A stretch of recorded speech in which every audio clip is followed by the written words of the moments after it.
Like so many other places around the world, food plays a central role in a lot of our cultural traditions here in Trinidad and Tobago. The tradition of eating fish on Good Friday is rooted in Catholic and Anglican customs where followers of the faith abstain from eating meat of animals which are considered warm-blooded, like chicken, lamb, beef and pork. However, fish is allowed. This practice of abstinence is meant to share in Christ's sacrifice.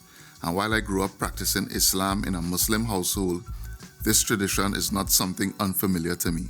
And that's the beauty about living in Trinidad and Tobago. We often pay respects to other traditions that make up the cultural tapestry of this nation through food. Of course, you could go to the grocery and pick up your chilled or frozen fish to make your Good Friday meal, but personally, I enjoy taking a drive up the North Coast Road to head up to Las Cuevas to get fresh fish from the fishing depot.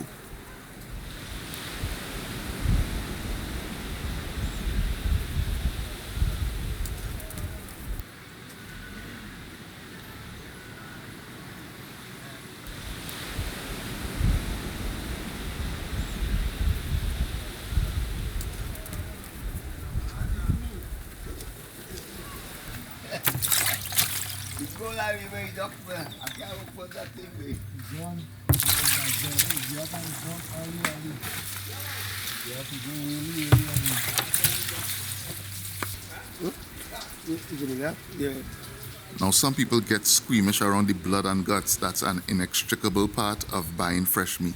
I appreciate the experience as a reminder that food doesn't magically end up in the supermarket and our plates. There are real people doing actual labor who we depend on for our sustenance. And I think it's always important for us to celebrate all the people who play a part in feeding us. You want the bone? Yeah.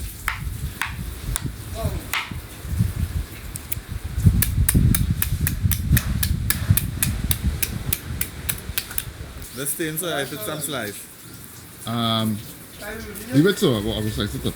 On Good Friday, kingfish, also known as king mackerel, is the popular choice. So it was only right that I bought some kingfish. But for the fry fish that I made for my Good Friday meal, I opted for bay sheen. Now, bay sheen is a type of barracuda, and it's much cheaper than kingfish, coming in at half the price.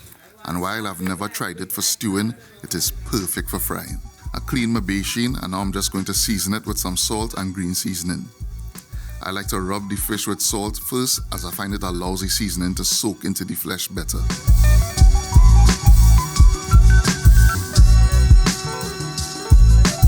You want to leave this to marinate for at least 1 hour. For the dry dredge for the fry fish, I mix cornstarch with flour and salt. Make sure each piece gets a proper coating, but shake off the excess before frying. Fry off the pieces in batches until golden brown.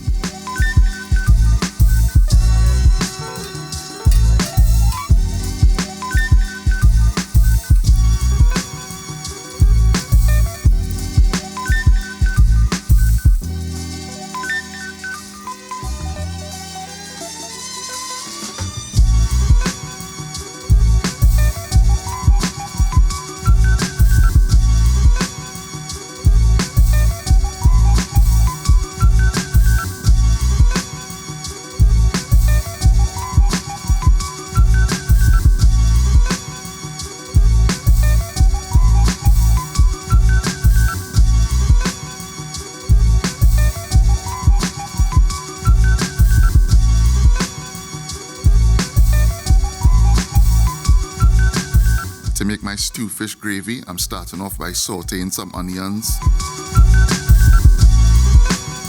pimento, and garlic. Add tomatoes, then season with salt to taste. Add some ruku and saute for a few minutes, then add some water to create a nice gravy.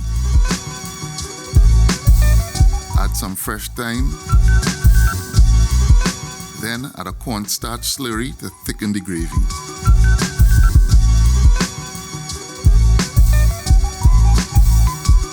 I have a nice little rice and peas cook up here that I prepared, adding a piece of fried fish to it, then topping it with our gravy.